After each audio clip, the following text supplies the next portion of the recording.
Anda masih di iNews Sore pemirsa, kebakaran masih melanda pabrik sekaligus gudang plastik perkakas rumah tangga di Cengkareng, Jakarta Barat.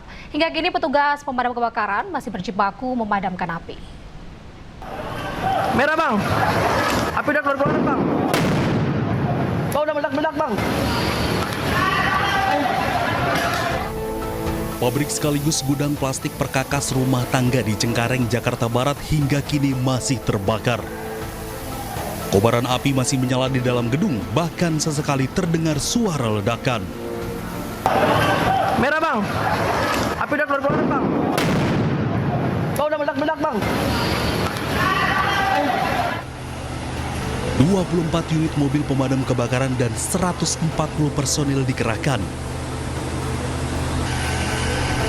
Belum diketahui pasti penyebab kebakaran ini, namun kebakaran yang terjadi sejak Senin sore diduga terjadi akibat hubungan arus pendek listrik.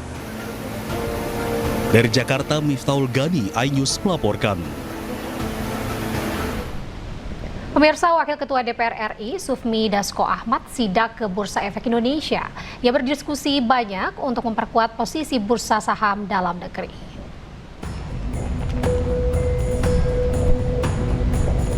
Kunjungan ini dilakukan guna memberikan kepercayaan para pelaku pasar. Hal ini menyusul telah terjadi koreksi IHSG dalam beberapa pekan ini. Dasko mengatakan diskusi untuk memperkuat investor global dan investor retail. Setelah berdiskusi, Dasko yakin bursa ke depan akan semakin kuat.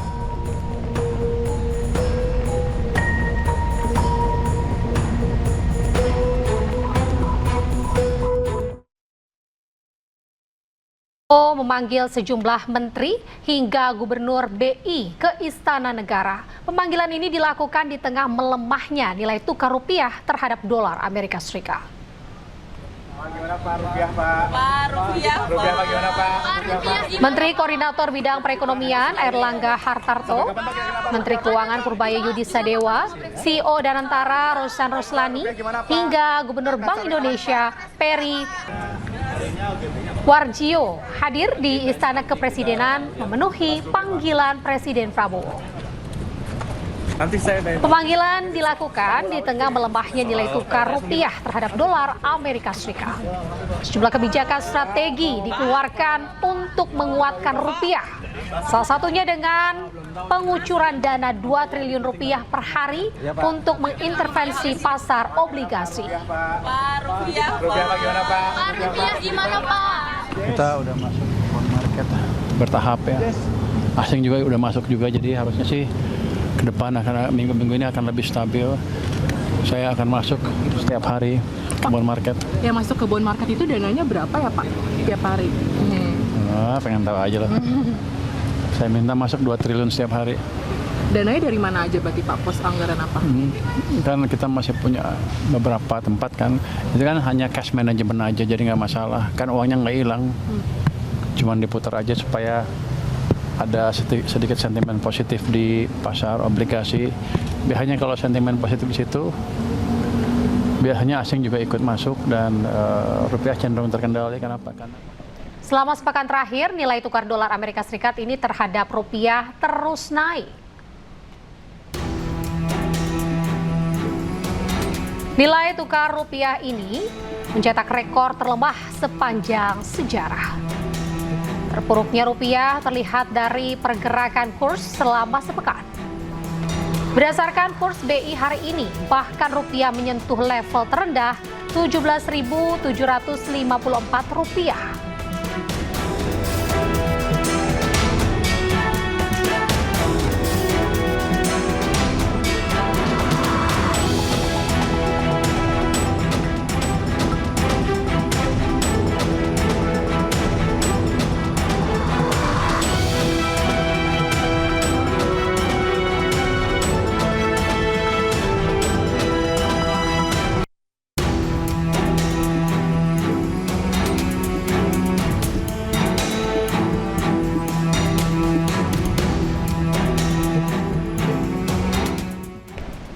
Dan pemirsa, Anyu Sore berikutnya akan dilanjutkan oleh rekan saya, Reni Arumsari. Halo, selamat sore Reni. Untuk informasi selanjutnya di Anyu Sore ada informasi apa lagi? Ya, selamat sore Anita dan pemirsa. Anyu Sore masih akan menghadirkan sejumlah informasi menarik.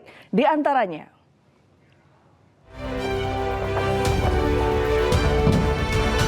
Lima WNI hilang kontak usai rombongan global Summit Flotilla disergap tentara Israel.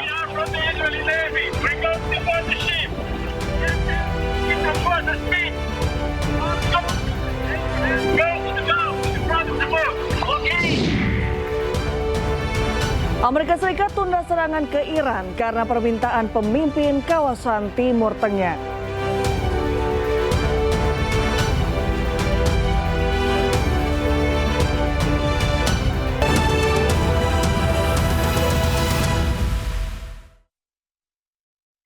Ya pemirsa, Anda kembali menyaksikan Anyu Sore bersama saya, Reni Arumsari. Pemirsa, kebakaran masih melanda pabrik sekaligus gudang plastik perkakas rumah tangga di Cengkareng, Jakarta Barat. Hingga kini petugas pemadam masih melakukan pemadaman.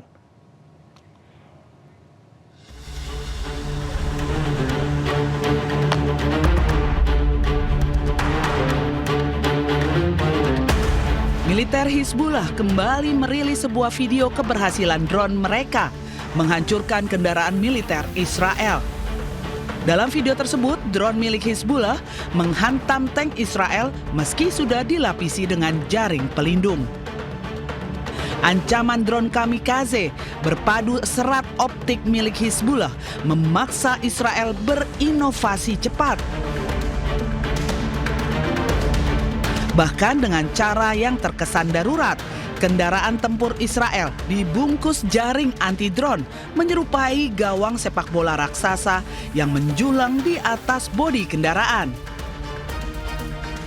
Tujuannya sederhana, namun krusial, menjebak atau memicu ledakan drone FPV satu arah sebelum mencapai awak kendaraan. Dengan jarak ledak yang lebih jauh, dampak hulu ledakan diharapkan berkurang. Meski efektivitasnya sangat bergantung pada jenis drone dan muatannya, rangka logam dan jaring nilon nampaknya terbukti tidak efektif. Untuk melindungi kendaraan militer Israel, Israel nampaknya harus kembali mencari cara untuk melawan drone Hizbullah di Lebanon Selatan.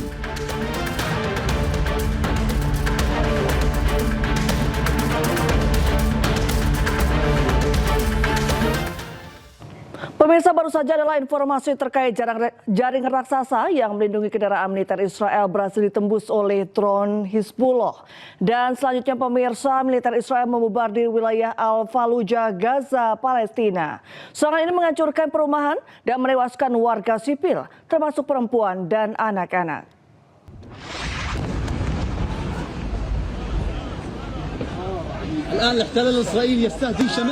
Ledakan besar-besaran akibat serangan udara militer Israel mengguncang setiap sudut Al-Fallujah, wilayah Gaza.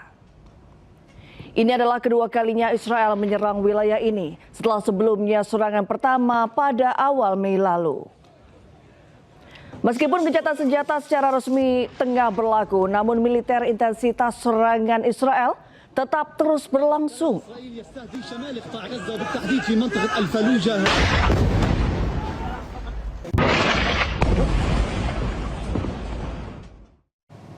Israel dilaporkan tengah mengalami krisis tentara lantaran kekurangan sekitar 12.000 tentara Zionis. Hal itu dinilai mengancam kapasitas operasional militer dalam jangka panjang.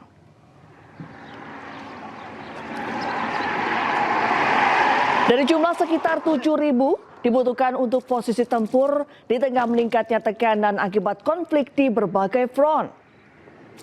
Militer Israel berulang kali memperingatkan bahwa situasi akan semakin memburuk dan dikhawatirkan militer Israel tidak akan mampu memenuhi misi jangka panjang. Media Israel menyebut meningkatnya operasi militer di Gaza, tepi barat, Lebanon, dan Suriah turut mempercepat kelelahan fisik dan psikologis tentara.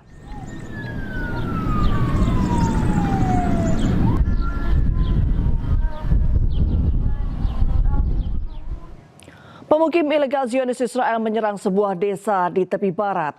Selain membakar ladang zaitun, pemukim Zionis Israel juga berupaya membakar rumah warga Palestina.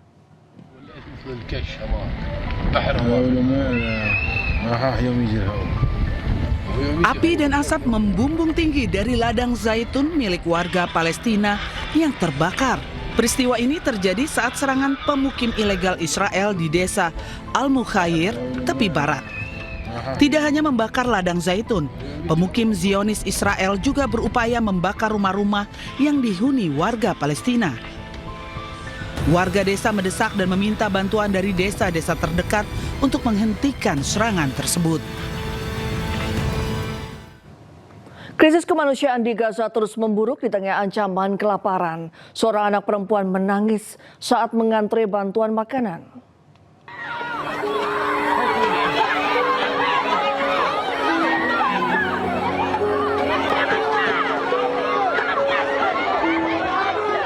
Tangis seorang anak perempuan pecah di tengah kerumunan warga Gaza yang mengantri bantuan makanan. Warga Gaza khususnya di wilayah utara menghadapi ancaman kelaparan serius akibat blokade wilayah. Anak-anak menjadi kelompok paling rentan yang terdampak krisis pangan berkepanjangan. Video ini menggambarkan krisis kemanusiaan yang semakin memburuk di Gaza.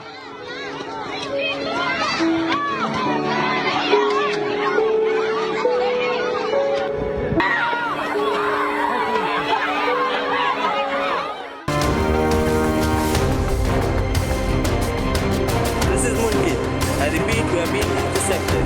They have not yet boarded, but intercepted. Attempts to breach the lawful maritime security blockade on the Gaza Strip. Pemirsa, Israel mencegat rombongan relawan global Sumut Flotilla yang mengangkut bantuan serta tim medis. Dalam rombongan juga terdapat saudari Presiden Irlandia yang seorang dokter.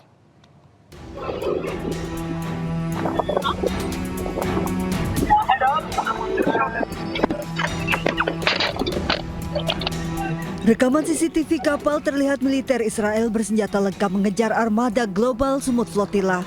Mereka tetap memaksa naik ke atas kapal meski armada global Sumut Flotilla merupakan armada sipil. Puluhan armada global Sumut Flotilla yang membawa relawan, tim medis dan bantuan kemanusiaan dicegat Israel di perairan Siprus. Netanyahu merilis video tengah memantau operasi penjegatan Israel ke kapal relawan global Sumut Flotilla dari markas militer di Tel Aviv. Netanyahu berkomunikasi dengan Komandan Pasukan Angkatan Laut Israel. Netanyahu menyebut armada global Sumut Flotilla sebagai rencana jahat untuk memecah isolasi Israel kepada militan Hamas di Gaza. Padahal armada global Sumut Flotilla dengan puluhan kapal yang mengangkut ratusan relawan berusaha menembus blokade Israel membawa bantuan untuk warga Gaza. Sementara dalam rombongan armada terdapat Margaret Connolly, saudari Presiden Irlandia Catherine Connolly yang merupakan seorang dokter. If you are watching this video, it means I have been kidnapped from my boat in the flotilla by the Israeli occupying forces and am now being held illegally in an Israeli prison. Sebelumnya Israel juga menahan seratusan relawan global Sumut Flotilla meski telah dibebaskan. Dua aktivis asal Spanyol dan Brasil bahkan ditahan sepekan. Pemirsa, 3 jurnalis Indonesia diculik tentara Israel dari kapal kemanusiaan global Sumut Flotilla. Dewan Pers mengecam tindakan ini dan meminta pemerintah Indonesia membantu pembebasan jurnalis yang ditangkap militer Israel.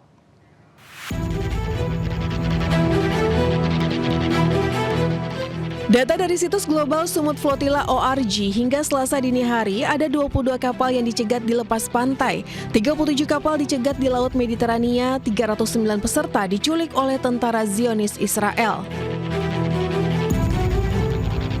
Jurnalis Indonesia yang diculik penjajah Israel yakni Bambang Nuroyono, Andre Prasetyo, dan Taudi Badai.